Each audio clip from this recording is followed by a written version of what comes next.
Hello and welcome to another part of the series, Strong Women Along the Coast. Today, my strong lady along the coast is from South Africa, a very long time ago, and she travelled extensively before she actually ended up in Spain. But along the coast, but not the Costa del Sol. She is way up in La Manga. La Manga is in Murcia, and that is where my guest is today. And she certainly is a strong lady. She's traveled extensively once she left South Africa, and she's been in Spain for many, many years. And in fact, she is special in her own field because her name is Sandrina Bertish, and she started the first sailing school that was accredited as the first private sailing school in Spain. So why don't we go and meet her? Hello, Sandrina, how are you? Today's strong woman is a lady that I have known for many years. She was born in South Africa, but left there many, many years ago. And she is so well traveled. And eventually she ended up in Spain, but not on the Costa del Sol. She ended up in a place called La Manga. La Manga is the sleeve of Spain, and that's in Murcia. And this lady, who is a very strong lady, in fact, her name is Sandrina Bertish, and she started the first sailing school in La Manga, which is credited as the first private academy sailing school in Spain. And when she did that, which was years ago, it was really a man's world. And this lady, Sandrina Bertish, is one strong lady. And Sandrina, hello and welcome. Hi, good afternoon, Sandy. Hello, how are you? And you look so stern. Give me a smile. That's much better, but don't move too much because then you go out of focus. I have introduced you as one of the strong ladies along the coast, and not the Costa del Sol, because you're up in La Manga, which is Murcia. You left South Africa a long, long time ago, and you traveled extensively. Where did you go when you left South Africa? Well, I left South Africa when I was 16 for the first time to go and study. We don't have to go back as far as that. Okay, right. I did all of Europe, everything that you could do of Europe that wasn't behind the Iron Curtain. And that was because you were lucky enough to have gone abroad when you were still young, and you learned languages and you could speak French, and I think maybe even German, which was very unusual for kids of our age, although we are the same age group. I didn't have that pleasure of learning other languages or going to a finishing school, as I know that you had. Still expelled me. Did, yes, which enabled you to travel around Europe speaking all languages. And how come you ended up in Spain, and specifically in La Manga? I had a little red sports car that I was taking back to South Africa, but I had to be out of the country a year and own the car for 6 months.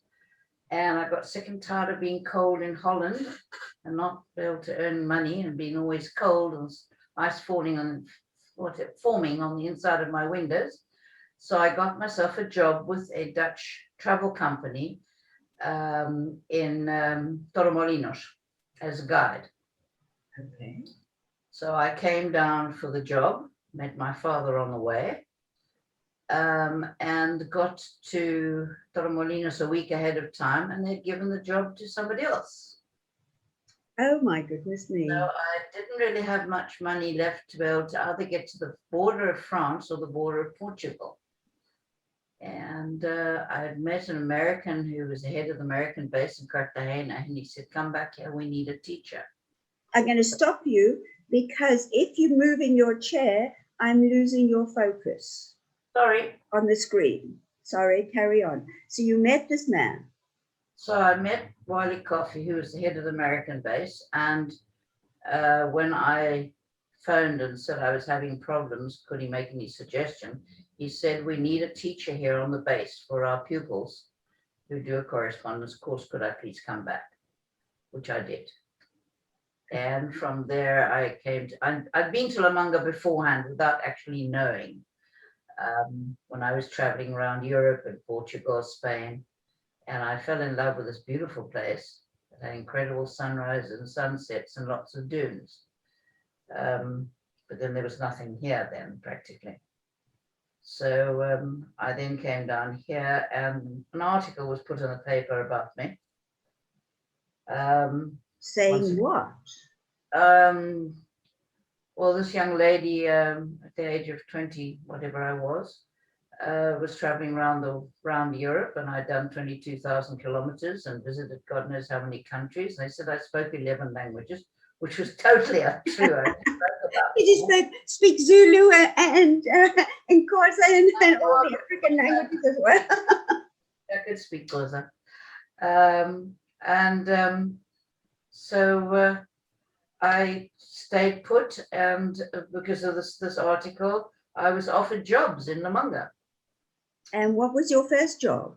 My first job was in a real estate office in Spano Belga, which is the big company, owned by Felipe Huarte, who actually ended up being the first man ever to be kidnapped by the Ataras, or Etas, how do you say it in English? Yeah. My boss. And from there, I went and started to work at La Manga Campo de Golf, at the golf course with Greg Peters and Gary Player. Of course, I knew Gary from South Africa because my father's factory used to make trousers, and Gary played trousers and things.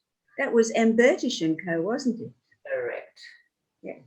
And one thing led to another, and then the crisis came, and my boyfriend at the time had taught me how to sail, because I'd sailed in South Africa, but I didn't like sailing. Everybody shouted at me. And so I started dinghy sailing, and I continued sailing, and somebody asked me, could I teach them? And I said, I don't have a license. So I got a license. How did you get a license? I went to San Sebastian and did my exams and did the course up there, and which was rather nice, because the man who's doing the exams, we used to race against each other in the snipe class, which is actually originally an English boat that was built in the backyard during World War II. And then I came back, and Escuela Vela Sandrina took off in 1974. And you were the first woman to really have her own sailing school, a private academy in Spain. Correct. And I opened it without not being able to open a bank account because I was a woman. Yeah. You see, then it was a man's world, and you pushed in and you conquered it, being able, a woman can do anything. Yes, I drove up the steps of the city hall and demanded my papers. Wouldn't take my car out. Knowing you as I do, it's actually to be believed, because you don't know the word can't or no. You just know there is always a way. And let's go back to the sailing school. So you started with, what kind of a boat did you have? I had a snipe, which is a international racing class, and 2 wooden optimists. Well, actually, my snipe was wooden and the mast was wooden. The boom wasn't, but that was metal. And 2 wooden optimists, one called Sardina, which means sardine, and the other one Pulpo, which is octopus. And that's why you love your Pulpo. Started, and it just mushroomed from then on. And I stayed at the Club Náutico dos Mares, where I had the club, sailing club, where I had the school. And then they got shirty and started making life difficult. It was pure envy and jealousy, which is because I just achieved what I wanted to. And you were a woman. And I was a woman, and I wouldn't bend to any of them, and I wouldn't flirt with any of them. And So you don't do that, or you didn't do that in that time. And so I moved. I bought a locale further down the Manga and moved there. Within 5 days, all my pupils and friends got together and they got into the boats and boards and what have you, and we disappeared. The club went into a panic station. Where's the sailing school gone? We need the sailing school. Too late. And it's still going. It's still going. It's still going. I sold it to my staff. And that was when? When did you sell your school? Back in 2000. 2000. 2000. And from what I recall, because you were extremely helpful towards me when I first came down to Spain, and I shall never ever forget all your kindness. And had it not been for you, I don't think I still would be here today. So this is my time to say, Sandrina Bertish, thank you so much for all that you did for me. But going back to the kids that you taught in years gone by, they have grown up and they have had kids of their own, and they've all still been your family, the Sandrina Bertish School of Sailing. 3 generations. 3 generations now. My goodness me. And I've got 2 weddings this year. It's just incredible. And you have stayed on after your sailing years. And I know that you're not one to just sit around. So once you sold in 2000, what were you doing and what are you doing in La Manga? Because La Manga is not a very big place. I think it's about 15 kilometers all told. Is that correct? Well, yeah, from Cabo de Palos to the northern end, yes, where the road ends, yes. Yes, yeah. So you sold your school to your staff, and what have you been doing? Sailing. Sailing. For a change. Supping. Yeah. Swimming. Right. Cycling. Motorbiking. Traveling. Volunteering for 5 years in Asia. And right now, I'm very frustrated because I haven't been able to travel for the last 2 years. You and a million people as well. What were you volunteering in Asia? I happened to be in Thailand when the tsunami happened, so I just stayed on. I was on my way to Australia to visit my family. Okay. But the tsunami got in the way, and I got involved. And as I had studied to be a Montessori teacher in London many, many moons ago, they were looking for people who could set up schools. Okay. So that became my aim, and I set up about 5 or 6 schools, and I got help from the Montessori Association or schools in Phuket and also in Bangkok. Okay. And I set up schools, first of all, for the Thai children, and then I found out how badly treated the Burmese were. So I swapped sides and started opening up what they call learning centers. We weren't allowed to call them schools. They weren't allowed to be public. They had to be in a house stuck in the bush somewhere. And that's what I did I did it for 5 months and came home and then went back there again, and this continued for 5 years. In between, I did a bit of traveling. And how have the schools grown since? Okay.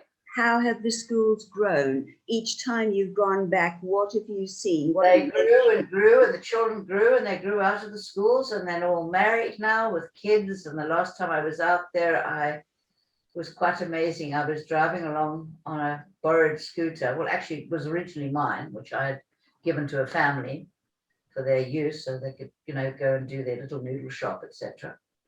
And I'd stayed in their bungalows when the tsunami came, so we were kind of linked. And so while I was doing all this, I thought I'd go back. I promised myself I wouldn't go back, but I did. And I was driving along in this new village that the king had made for the fishermen, right up on a hill, so that they wouldn't have their houses washed away again, being on stilts. And all of a sudden I heard this, Mama Sandrina, because they can't say Sandrina, so I was Mama Sandrina. And they recognized me, and everybody came out on the street, and of course the Thais love a party, any excuse. And out came this little girl that I used to call Miss Bull, because she was a tough lady, and Miss Oxen at least. And she came out clutching this absolute copy of herself, only a little more round, couldn't have been more than about 9 months. I said, who's that? She said, mine. And this is my husband. And I went, wow. So it was lovely. And they all asked me if I was going to come back. And I said, maybe, but I knew I would never go back again. You don't go back. No. But the kids that have grown up, did they then go to school as well? So yes, the education followed on. We started. Some of them are still going because they've come under the wing of the Thai government. But basically now the volunteer teachers, what they're doing now is no longer setting up schools, but going to schools with the tsunami center schools. It's one of the few volunteer places that unfortunately people say, well, I'm going to volunteer, and then you're asked to pay for your bus fare, your train fare, your accommodation, your food, etc. And by the time you're finished and you'll register, you've spent about $2,000 or $3,000. This place we drive around in a third or second-hand van, and you pay accommodation, which could probably cost you about 60 or 80 euros a month. And you go to different schools in the mornings and give English lessons with dear Ken, who has just been awarded, 3 years ago, was given an award as the best English teacher and adapter of situations in the whole of Thailand. Well, that's amazing. It really makes you feel that you have achieved something on the other side of the world. Definitely. And although you weren't sailing really in South Africa, you come from a sailing family. Your late father, whom I knew extremely well and loved him dearly, as I did your mother, and your late brother, whom I knew. But then there were offsprings, the boys, and they have done, your nephews have done amazing things on water. Tell me about them. Well, Greg, who's the eldest, got into the surfing world, obviously, with my big brother, my Keith, all 3 boys, and he started doing tremendous amount of surfing, etc., and then got involved in his company, which is a travel company for surfers and suppers around the world, basically in Indonesia. In fact, he's just opened up again last week, now flying people through to Bali, where I was with them 3 years ago, the family. And he also runs a wonderful charitable operation, which is based around a story of a little optimist. And he has all sorts of sponsors, and he actually got the Red Cross Hospital in Cape Town painted for free. And he's now in a little flay, a little lake called Sikuflay. He's now set up a school where children who are suffering from cancer, leukemia, life-threatening illnesses, etc., they come there for weekends and they go sailing and they have little camps and wonderful things he's doing. Absolutely amazing. Now, what about, I can't remember which nephew it is who, Con. Yes. Con is the middle one. Con was in advertising. He used to work for Saatchi & Saatchi, which of course is the largest advertising company in the world. And he worked for them for quite a while, and then he developed cancer on the brain. So he had an operation, and he came through that. and you can actually shaved his head so you can actually see the hole. It's kind of an indent.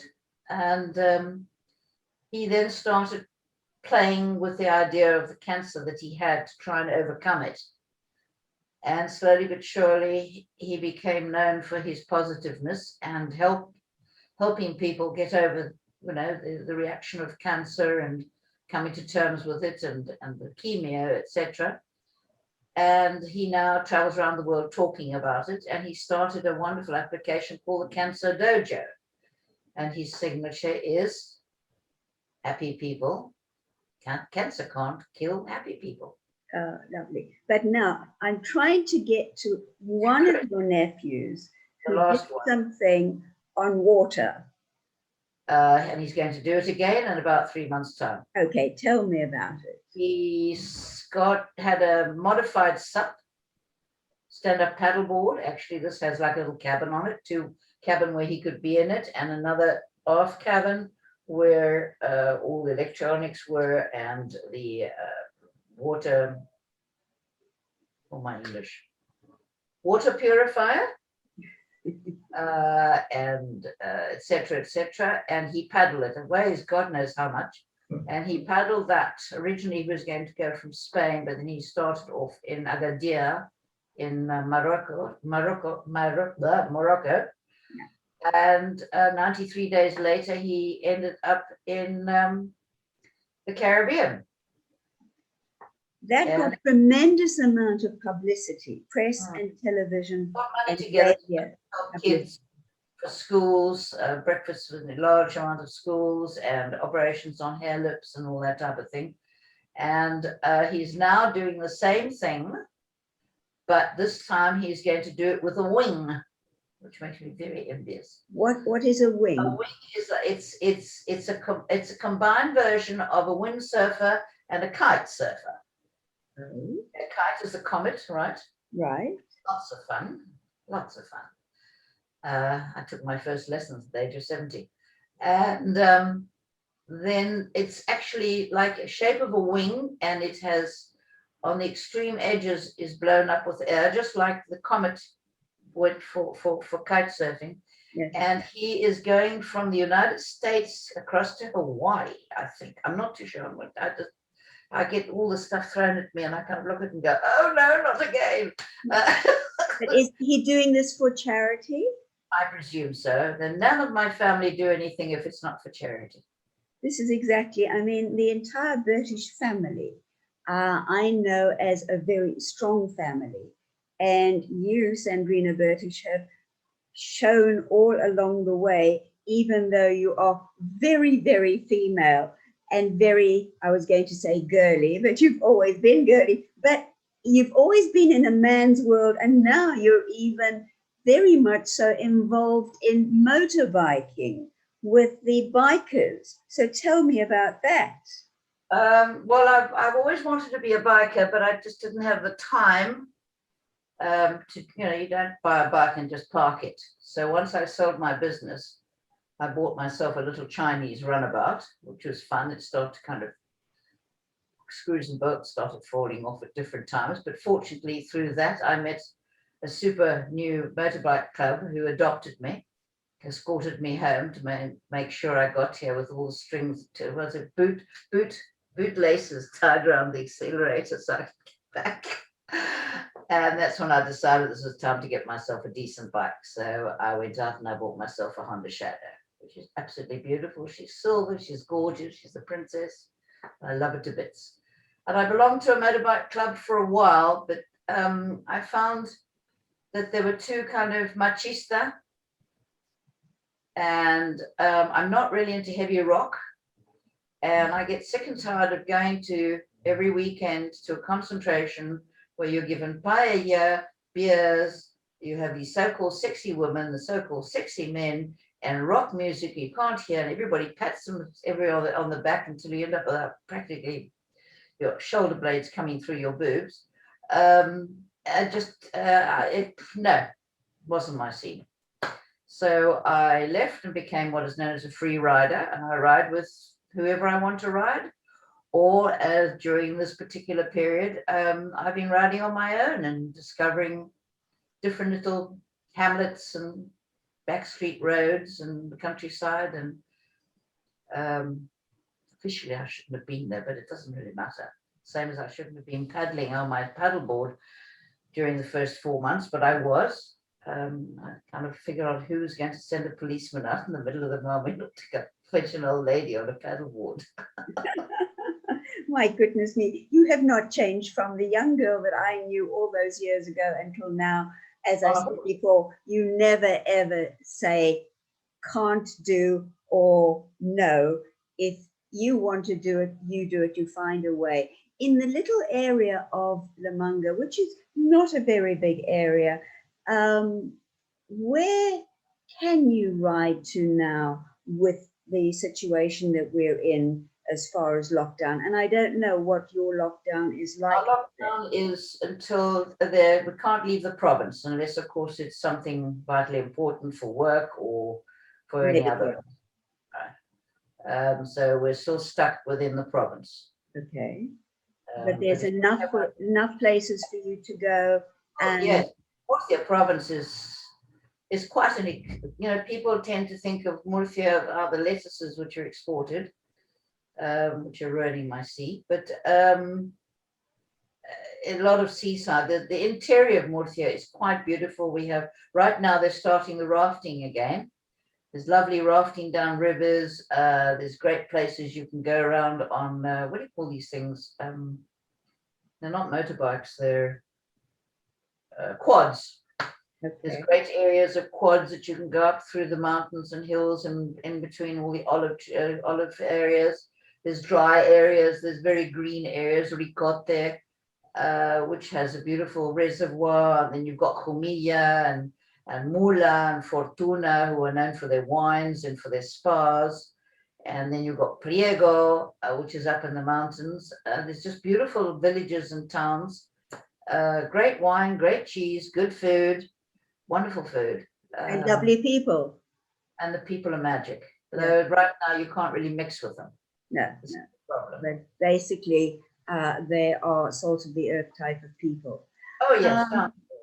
What I didn't explain to people because they can't see it is above your head, and we can't show them, but you have got a shelf full of trophies that you have won in your sailing years.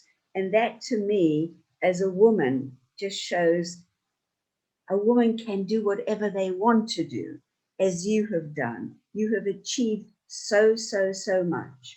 In the sailing world, also in helping people in Asia, teaching people, and it just flows through the family. And I've now seen articles about you, about problems that you are having in the Marmenor.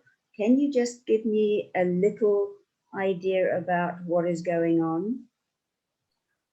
The Marmenor from about 35 years ago has slowly but surely become more and more polluted. Basically because way back then they didn't know about desalinators or purifying centers. Sorry, my English is not very good when I get outside a normal conversation. Inland, there's become a lot of, there's a famous company which works with pigs called Pozo Estrecho, or El Pozo, which is a well-known ham, packet and otherwise.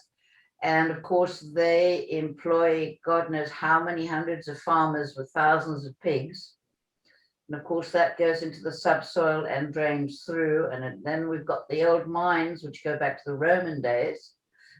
Around our area, which are now also seeping in. And then about 25 years ago, our local farmers, which were dry farmers, so we had olives and algarrobas and figs and cotton. My first Christmas tree was a cotton bush. Whoa.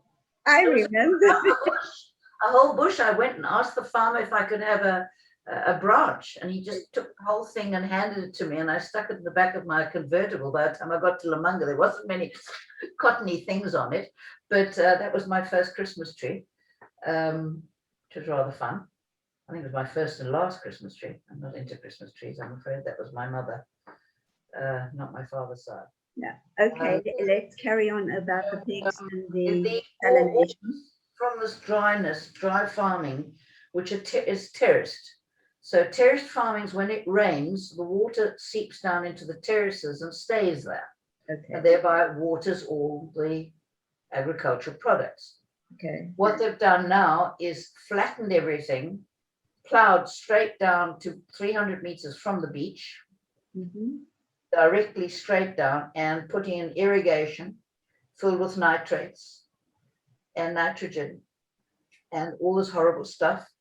And the province of Murcia has always been known as the garden of Europe. They've had up to three crops a year on a piece of land. And then they let it lie fallow. Now there's no fallow. They're planting continuously. They empty a field, they replant it. They're getting 5 or 6 crops on each piece of land, and it's all going straight into the Mar Menor. So of course the land is plowed, so it becomes mud, and that all flows down with the heavy metals and the nitrates and the whole thing into the Mar Menor. And that's what's happening. And we're fighting it. We're fighting it. We're fighting it. We're fighting it. I'm involved in 3 large associations, and we managed to do a huge demonstration of 550,000 people.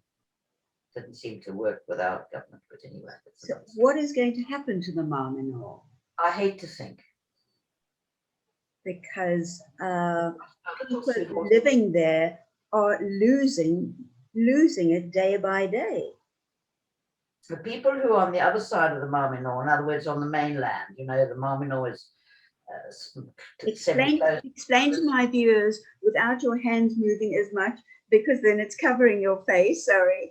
But can you just explain to people who've not been up to La Manga, who don't know exactly what the Mar Menor relates to, can you give me an explanation? Yes, it's like doing a spiral staircase without using your hands, right? Yes. Sorry. As you go down the mainland, going down south, you come to a place called Cabo de Palos, correct, which is the most southeasterly point of Spain, with the lighthouse, which goes actually the longest distance, about 19 miles, nautical miles. Then from there, the sleeve of land comes out. It actually used to be what you call an isthmus, and it goes around and goes back onto the mainland, though not totally above water, some of it below the water, where there are 2 lots of salt pans, huge salt pans. And this encloses, of course, a sea, a lagoon. It has different names. And here we call it the Minor Sea. And La Manga itself is, at the widest point where I live, is just under 1 kilometer wide. And then I have the Mediterranean. So we have, 18, 20 kilometers of Mediterranean beaches and 80 kilometers of Mar Menor beaches, because it's the entire circumference of the Mar Menor. Where I live, fortunately, the things aren't too bad, because I am on the sleeve, which means La Manga means sleeve. But on the other side is where they literally, when we had the Dana was a tremendous rainstorm that lasted liters and liters, hundreds and hundreds and hundreds of liters of water came down, went through the whole lot of villages, flooded the houses. I've got photographs of a car sitting outside the medical center on a bench. And the bench is not even damaged. So all that came down, and that would never have happened if we'd had dry farming. Right. This is what we're fighting against. We've managed now to get them to not allow them to plow and put anything down within 1,500 meters of the beach. But anybody living on that side, unfortunately, Los Nietos, Islas Menores, Los Arrutios, Los Alcázares, San Pedro Pinatar, which are full of foreigners, English, German, and Dutch, all have to get in their cars and go to the Mediterranean, because they can't swim in the area. It's just mud and muck. So it's not a happy situation down there at all. Manga's okay, Cabo de Palos is okay, and the Mediterranean, San Pedro Pinatar is perfect. Okay. That's all Mediterranean, but the rest, I'm afraid, is, well, then we've had about 4 or 5 days now. There have been all sorts of political people coming here and all sorts of plans and things to regenerate with the help of European money, etc., to improve the situation. But right now they're putting the cart before the horse. Well, what can I say to you? You have been, I introduced you as a strong woman, and just listening to all the things that you have achieved, I know from my own experience that you are a strong woman, and I am sure that my viewers watching will have found all that you have explained, from Asia to Spain to the Manga to political, everything of interest. And my last question to you is, what's your next project? Well, I'm involved in a project to save the Marminor. Yeah. Which we started literally a month before the shutdown, so we've been very limited. And we're fighting to change the law of the country to make the Marminor recognized as a jurisdictional person or entity, so that all that's been done to it now will become not only illegal, though it's known as legal, but will be then taken to court. And whatever they do wrong will be stopped and fined, and their businesses closed down, etc. Like anything, you know, you as a physical person, jurisdictional, if you hit me or if you damage me or whatever the case may, I can go to court. Correct. And take you to court. Well, this will be the same way. We're working on 500,000 signatures. Things have been slow, but things are moving a little faster now. And we collect signatures everywhere. We get on television, we do YouTubes. We're moving a lot. There's only 6 of us in our group. They're all women, funnily All enough. women? All women, yes. Wonderful. One lady who's lived here since she was a child. And 3 other ladies, one who's actually studying to be a chemical engineer. So she's helping us doing the testing of the waters, etc. And so that's my project. But the main project is, as soon as I can travel, I'm going to get my backpack on and get the hell out of here. Well, I don't know how you do it. You've done it all your life, of just getting up and going and not going first class here and there. You put your backpack on and you go and you meet the people and you do things for the people. And I raise my hat to you. And I say, thank you for being a friend for all these years. Thank you for all that you have done for everybody else and what you are doing now. And I just wish you well and look forward to the time when you actually phone me and say, Sandy, I'm on my way. We can now all travel and I've just left. And I don't know when I will be back. And that will be the time that we know that Sandrina Bertish is up and away again. But in the meantime, thank you for being my strong woman along the coast today. Take care, stay safe. And to my viewers, I say, I found Sandrina so interesting. I've known her for many years. We virtually grew up together, but obviously our paths parted, and she went one way and I went another, but we've always stayed friends. And she is still the strong woman who does things the way that she wants to do. So, ladies, you want to do something, get up and do it. But in the meantime, take care, stay safe, and I'll see you again soon. But Sandrina, thank you, take care, God bless, and bye-bye to everybody.